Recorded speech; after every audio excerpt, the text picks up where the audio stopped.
Hi అండి, శ్రోతలందరికీ నమస్కారం. మన శ్రీదేవి గిరిధర్ ఛానల్కి మీ అందరికీ స్వాగతం. సాగర పుష్పం అనే నవల వింటున్నామండి. రచన శ్రీమతి కోగంటి విజయలక్ష్మి గారు. ఇక ఆలస్యం చేయకుండా మనం కథలోకి వెళ్ళిపోదామండి.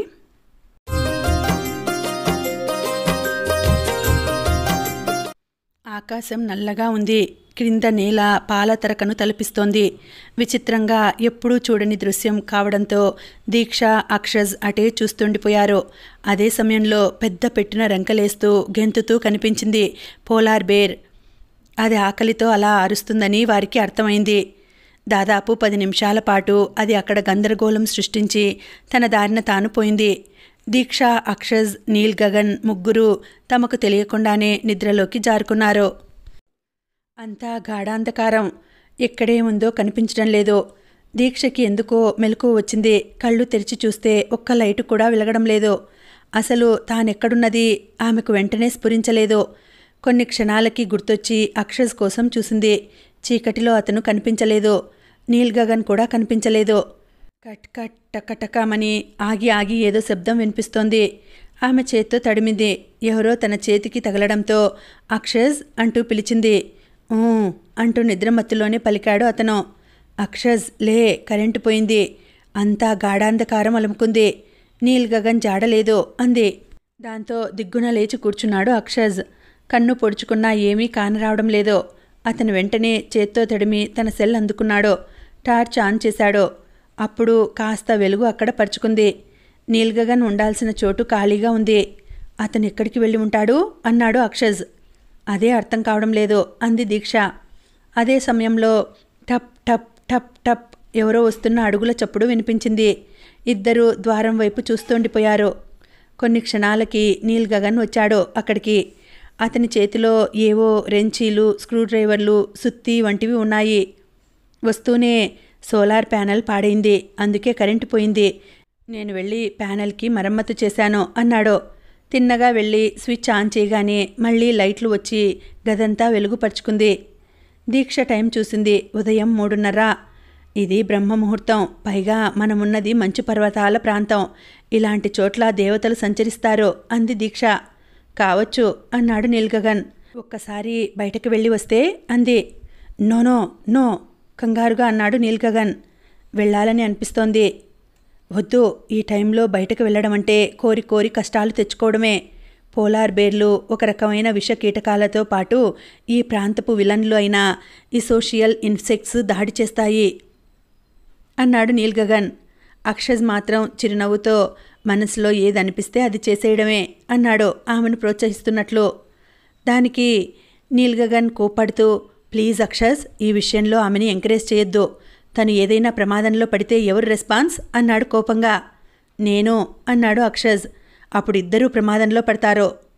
పడినా పర్వాలేదు నీల్ గగన్తో అని. దీక్షగారు, మీకు బయటకు వెళ్ళాలని అనిపిస్తే మీకు బాడీగార్డ్గా నేను వస్తాను అన్నాడు. నీల్ గగన్ గారు, మీరు మా మంచికే చెబుతున్నారు, కాదనం. కానీ జీవితంలో మళ్ళీ ఎప్పుడూ రాని ఈ అనుభవాన్ని కొద్దిసేపు ఆస్వాదిద్దామని అనుకుంటున్నాను. మీరు ఎంతో అనుభవజ్ఞులు కనుక ఒకసారి మీరు కూడా మాతో పాటు బయటికి వచ్చి పరిస్థితిని బేరీజు వేసి చెబితే ఒక్క 5 మినిట్స్ ఈ అద్భుత హిమ వాతావరణంలో గడిపి వస్తాం అంది దీక్ష. అయిష్టంగానే ఒప్పుకున్నాడు నీల్ గగన్.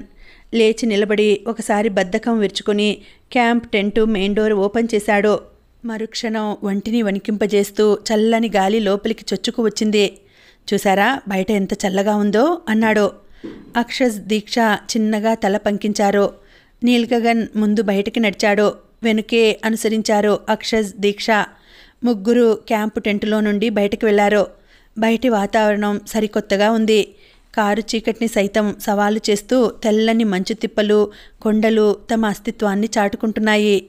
ఆకాశం మాత్రం నల్లగా భీతావహంగా కనిపిస్తోంది. అంత చీకట్లోనూ మంచు తాలూకు తెలుపు వర్ణం మెరుస్తుండడం వల్ల కనుచూపు మేర వరకు స్పష్టంగా కనిపిస్తోంది. నీల్ గగన్ నేల మీదకి చూసి, ఈ గుర్తులు గమనించారా? ఇవే పోలార్ బేర్ అడుగుజాడలు అన్నాడు పెద్ద పెద్ద కాలి గుర్తులను చూపుతూ. అక్షజ్, దీక్ష వాటిని చూశారు. అలా నడుద్దాం అంది దీక్ష. ఓకే అన్నాడు అక్షజ్. ఇద్దరూ తమ క్యాంపు టెంటును దాటుకుని ముందుకు నడవడం మొదలుపెట్టారు. నీల్ గగన్ వారిని వారించలేక అలా చూస్తూ ఉండిపోయాడు. వాళ్ళిద్దరూ తెల్లని మంచులో నడుస్తూ వెళ్ళసాగారు.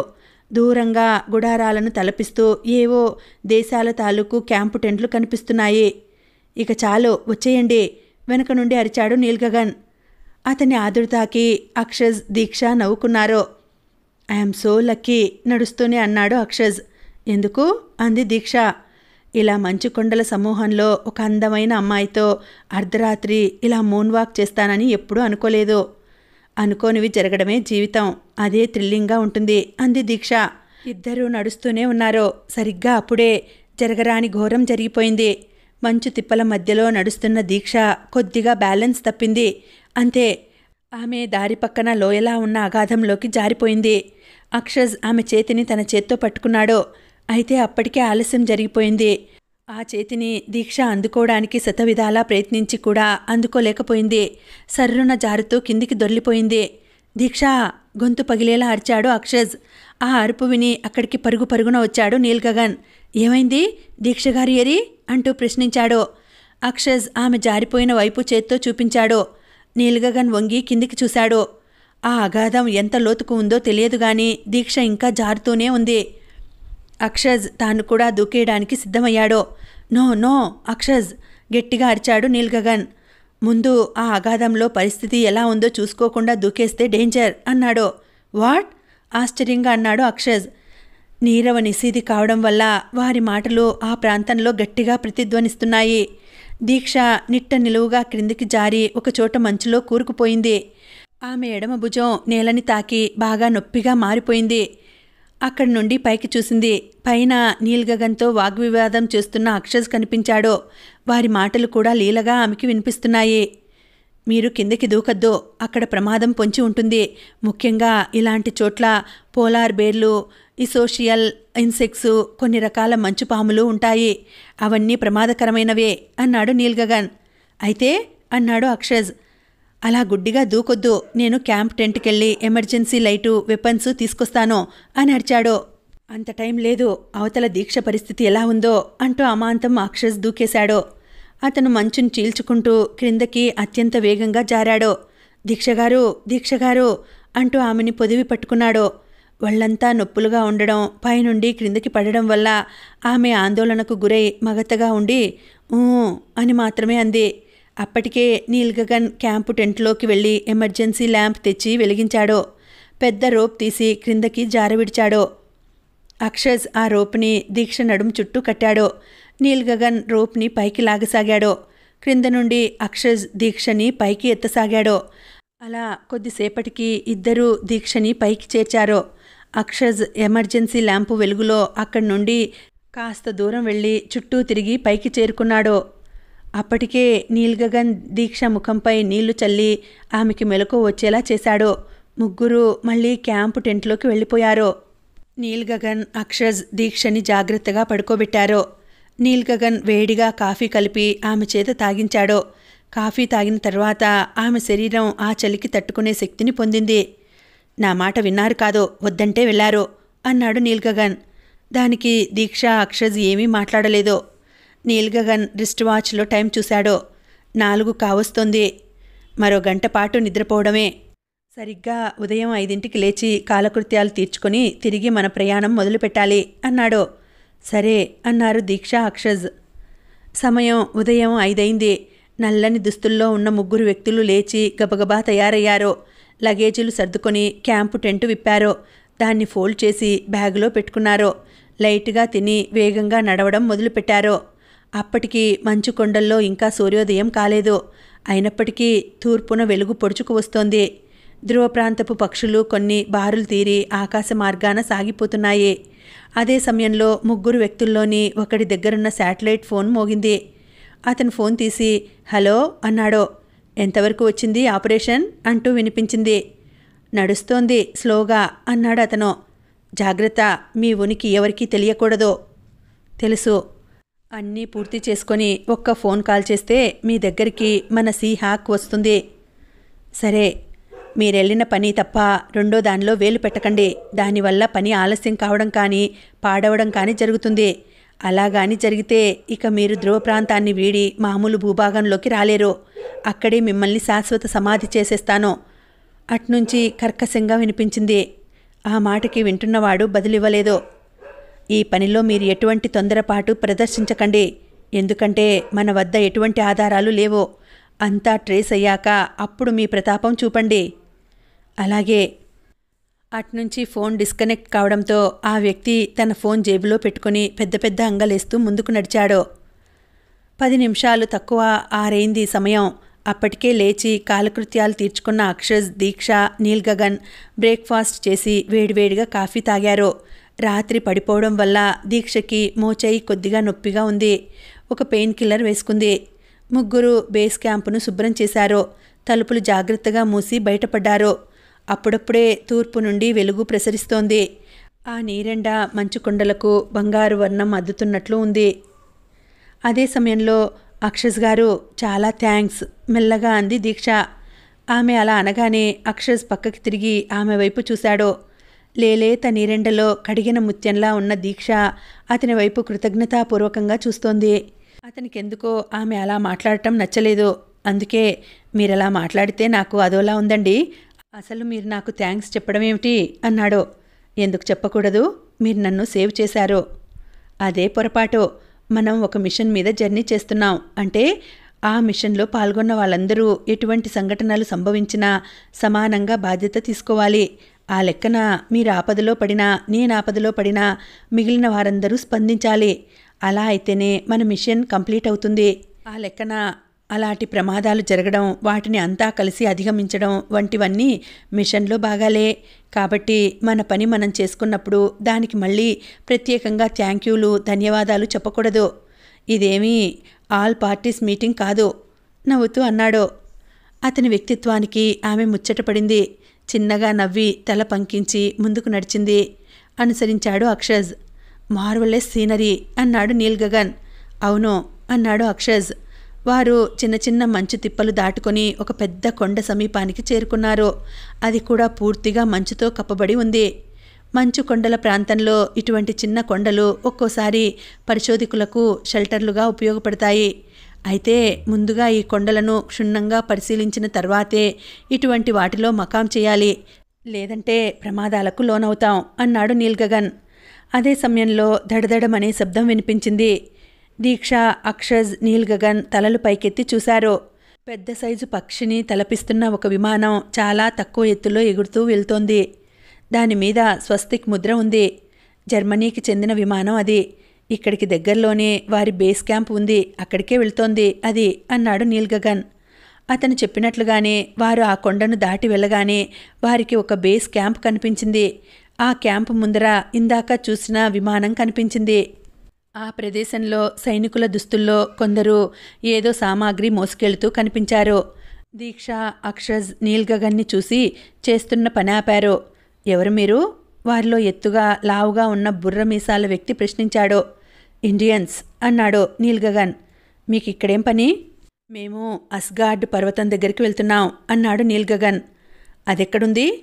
ఇక్కడికి కొంచెం దూరంలో ఉంది. ఎందుకు అక్కడికి వెళ్తున్నారు?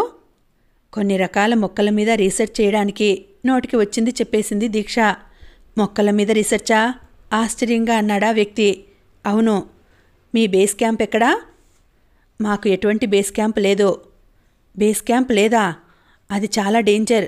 ఇలాంటి చోట అనుకోకుండా ప్రమాదాలు వచ్చి పడుతుంటాయి. తప్పకుండా బేస్ క్యాంప్ ఉండాలి.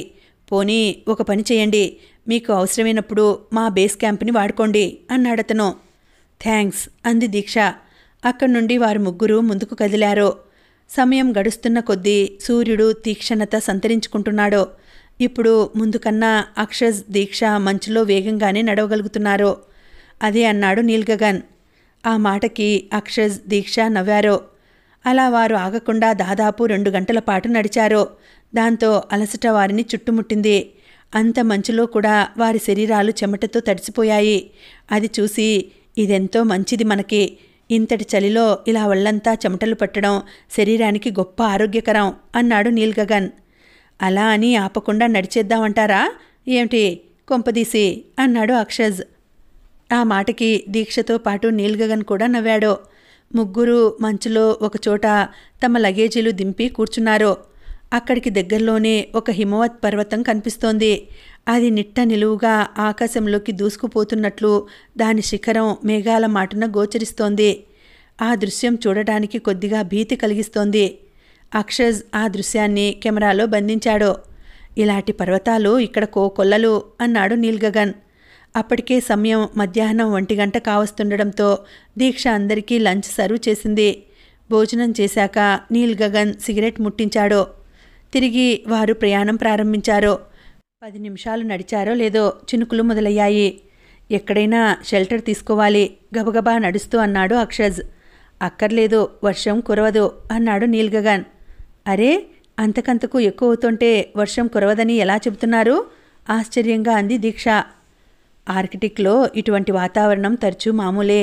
అప్పుడే వర్షం కురుస్తుంది, అంతలోకే ఎండ కాస్తుంది. దీన్ని చూసి మనం ఎక్కడ పడితే అక్కడ ఆగిపోతూ ఉంటే మన ప్రయాణం ఏమాత్రం ముందుకు సాగదు అన్నాడు నీల్గగన్. వారు ఆగకుండా ముందుకే సాగుతున్నారు. మరికొంచెం ముందుకెళ్ళాక వర్షం ఎవరో చేత్తో ఆపేసినట్లు ఆగిపోయింది. అప్పటికి వారు ఒక లోయలాంటి ప్రదేశానికి చేరుకున్నారు. నీల్గగన్ అక్కడ ఆగాడు. అక్షజ్, దీక్ష కూడా ఆగారు. మనం జాగ్రత్తగా లోయలోకి దిగి నడవాలి. దానికి ముందు మనం లోయలో మనకి ప్రమాదం కలిగించేవి ఏవైనా ఉన్నాయేమో గమనించాలి అంటూ తన బ్యాగ్లో నుండి బిస్కెట్ ప్యాకెట్ తీసి కొన్ని బిస్కెట్లు లోయలోకి జారవిడిచాడు.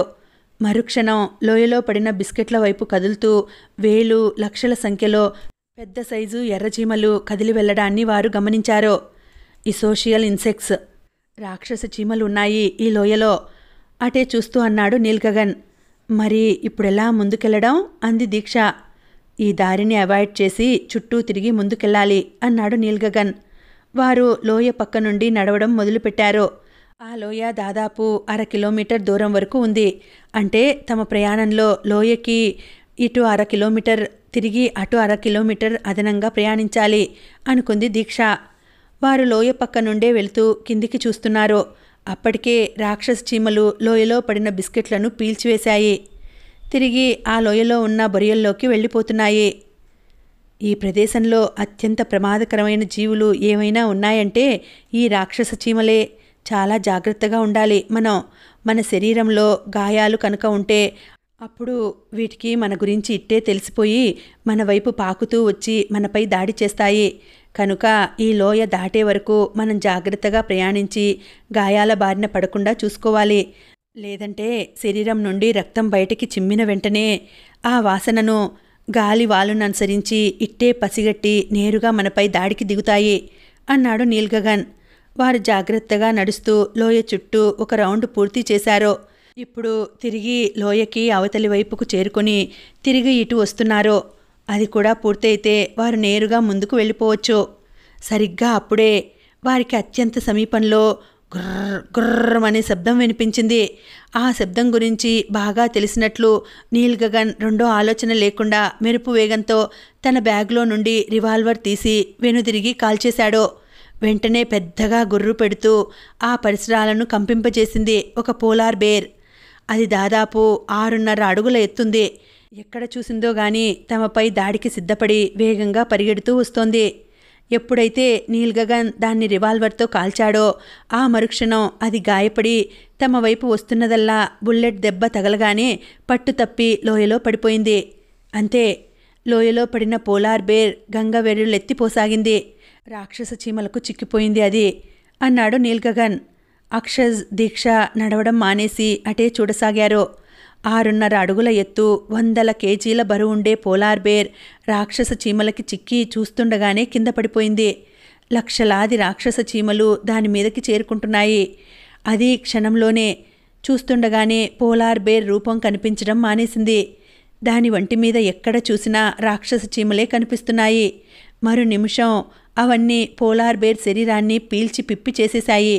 ఎప్పుడైతే పోలార్ బేర్ శరీరంలోని రక్తమాంసాలను పీక్కు తినడం అయిపోయిందో ఆ క్షణమే అవన్నీ తిరిగి తమ తమ స్థానాలకు వెళ్ళిపోవడం మొదలుపెట్టాయి. అవన్నీ తమ బొరియల్లోకి వెళ్ళిపోయాక చూస్తే అక్కడ కేవలం పోలార్ బేర్ తాలూకు అస్థిపంజరం మాత్రమే ఉంది. ఆ దృశ్యం చూసి చిన్నగా నిట్టూర్చారు అక్షజ్, దీక్ష. వారు తిరిగి తమ ప్రయాణం ప్రారంభించారు. ఇదంతా దేవుడి సృష్టి.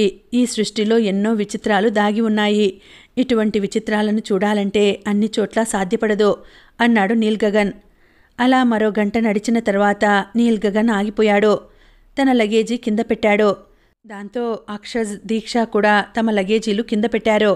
ఇది చాలా ప్రమాదకరమైన చోటు అన్నాడు నీల్ గగన్. ఎందుకని ప్రశ్నించింది దీక్ష.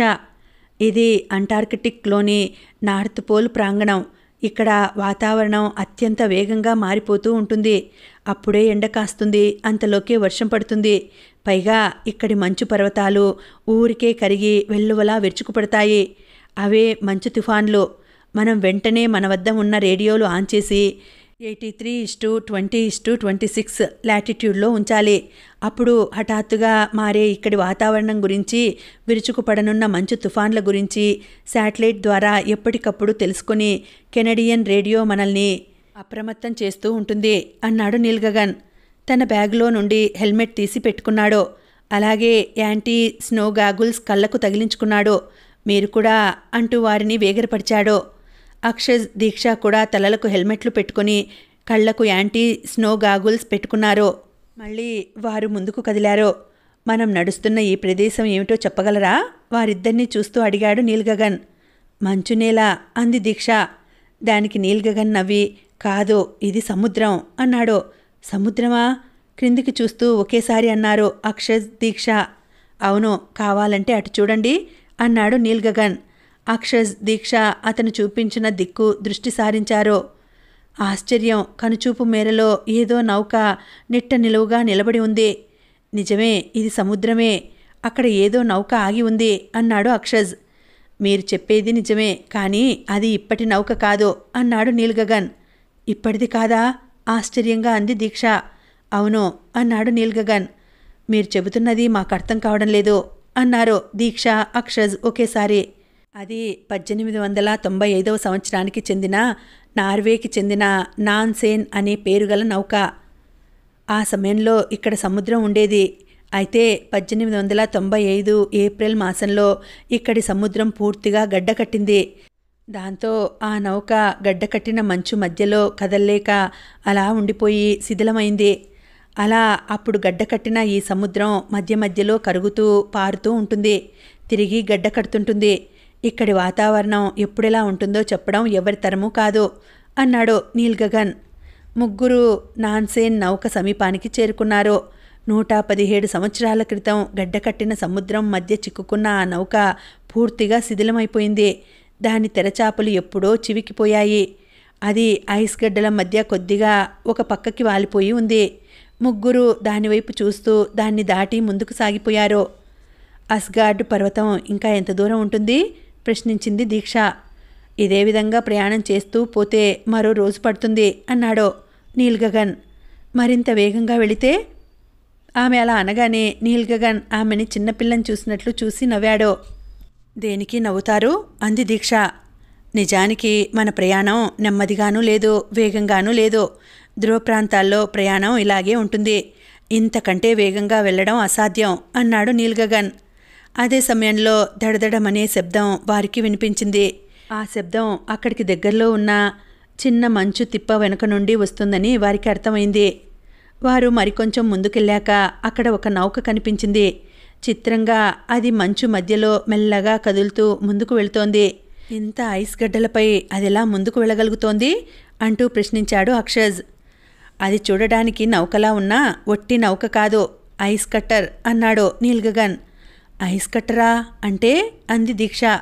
ఆర్కిటిక్, అంటార్కిటికా వంటి ధ్రువ ప్రాంతాల్లో నిరంతరం కురిసే మంచు గుట్టలు గుట్టలుగా పేరుకుపోతుంటుంది. అలా మంచు పేరుకుపోవడం వల్ల ఇటుగా వచ్చే నౌకలకు ఇబ్బంది కలుగుతుంది.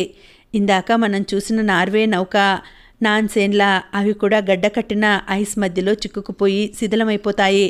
అలా జరగకుండా ఉండేందుకు ధ్రువ ప్రాంతాల సభ్య దేశాల కమిటీ ఎప్పటికప్పుడు ఇక్కడ ఐస్ కట్టర్ నౌకల ద్వారా ఐస్ని కోసి సముద్రం పారేలా చేస్తుంటుంది అంటూ వివరించాడు నీల్ గగన్. అలా వారు మరో అరగంట నడిచిన తర్వాత ఆర్కిటిక్ ప్రాంతంలోనే కనిపించే ఆల్పైన్ వృక్ష సముదాయం కనిపించింది. అవి ఆర్కిటిక్లో కూడా కొన్ని ప్రాంతాల్లోనే ఉంటాయి. అడుగున వెడల్పుగా పైకి వెళ్లే కొద్దీ వెడల్పు తక్కువగా ఉండి శిఖరం సూదిగా ఉంటాయి ఆ వృక్షాలకి. వాటి నీడలో జీవించడం ఆరోగ్యానికి ఎంతో మంచిది. అలాగే అవి వదిలే ఆక్సిజన్ని పీల్చడం కూడా ఎంతో మంచిది. ఆర్కిటిక్లో మాత్రమే కనిపించే ఆల్పైన్ వృక్షాలవి అన్నాడు నీల్ గగన్. ముగ్గురు ఆ వృక్షాల చెంతకి చేరుకున్నారు. నిజంగానే అక్కడ ఎంతో హాయిగా అనిపించింది వారికి. మెల్లగా కదులుతూ చల్లటి గాలిని అందిస్తున్నాయి ఆ వృక్షాలు. ఒక్క 10 నిమిషాలు ఇక్కడ ఆగి వెళదాం, వీటి గాలి శరీరానికి తగిలితే చక్కటి ఆరోగ్యం చేకూరుతుంది అన్నాడు నీల్ గగన్ తన లగేజీని క్రిందకి దింపుతూ. అక్షజ్, దీక్ష కూడా తమ లగేజీలు దింపారు. ముగ్గురు అక్కడ కాస్త ఎత్తుగా ఉన్న ఒక గుట్ట మీద కూర్చున్నారు. దీక్షగారు, మీ చేత్తో చక్కటి చిక్కటి టీ ఇవ్వగలరా అన్నాడు అక్షజ్. తప్పకుండా అంది ఆమె. క్షణాల్లో సోలార్ స్టవ్ మీద టీ కాచి డిస్పోజబుల్ కంటైనర్లలో బిస్కెట్లు ఉంచి సర్వ్ చేసింది. ముగ్గురు టీ తాగి బిస్కెట్లు తిన్నారు. చల్లగా ఆహ్లాదంగా ఉన్న ఆ ప్రదేశంలో పేరు తెలియని పక్షుల కూత వీణుల విందుగా వినిపిస్తోంది. భూమి మీద ఇంతటి అందమైన ప్రదేశాలు అరుదుగా ఉంటాయి.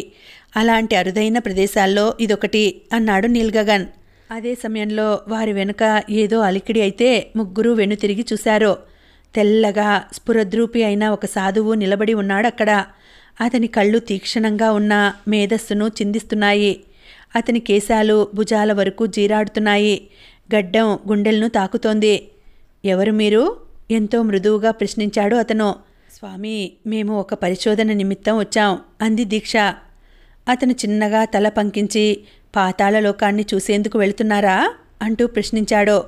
దానికి నీల్ గగన్, అక్షజ్, దీక్ష ఆశ్చర్యపోయారు. ఆ విషయం మీకెలా తెలుసు స్వామి అంది దీక్ష. ఆ ప్రశ్నకు అతను సమాధానం చెప్పలేదు. మెల్లగా ముందుకు సాగుతూ నాతో రండి అన్నాడు. ముగ్గురు అతన్ని అనుసరించారు. అతను 10 నిమిషాల పాటు నడిచాడు. అతని వెనకే వెళ్లారు వారు. చక్కగా దొలిచి నిత్యం శుభ్రం చేస్తున్నట్లున్న ఒక గుహలోకి నడిచాడతను. బయటే ఆగిపోయిన వారితో రండి, ఇదే నా నివాసం అన్నాడు చిరునవ్వుతో. ముగ్గురు లోపలికి వెళ్లారు. లోపల మరింత శుభ్రంగా ఉంది. గుహ లోపలికి ఎంత దూరం వ్యాపించి ఉందో తెలియడం లేదు, కానీ దాదాపు 10-15 అడుగుల మేర ఆ స్వామి వాడుతున్నట్లు అతని సామాగ్రి అక్కడ దర్శనమిస్తోంది. నారతో చేసిన చాప, నల్లని నీళ్లకుండ, కమండలం, కాషాయ వస్త్రాలు, రామాయణ భగవద్గీత గ్రంథాలు, కొన్ని ఆంగ్ల బౌండ్ పుస్తకాలు, ఎప్పటివో కొన్ని ఆంగ్ల దినపత్రికలు కనిపించాయి వారికి. అతను వారిని అక్కడున్న చాపపై కూర్చోమని చెప్పాడు. వారు కూర్చున్నారు. ఆర్కిటిక్లో దొరికే కొన్ని రకాల పళ్ళు, పెద్ద పెద్ద ఆకులను గుండ్రంగా మలిచిన గ్లాసుల్లో మంచినీళ్లు వారికి అందించాడు స్వామి.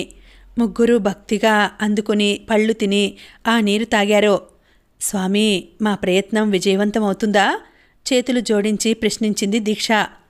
దానికి అతను నవ్వి, జ్యోతిషం మీద దృష్టి పెడుతున్నావంటే నువ్వు నీ ప్రయత్నం సక్రమంగా చేయడం లేదన్నమాట అన్నాడు.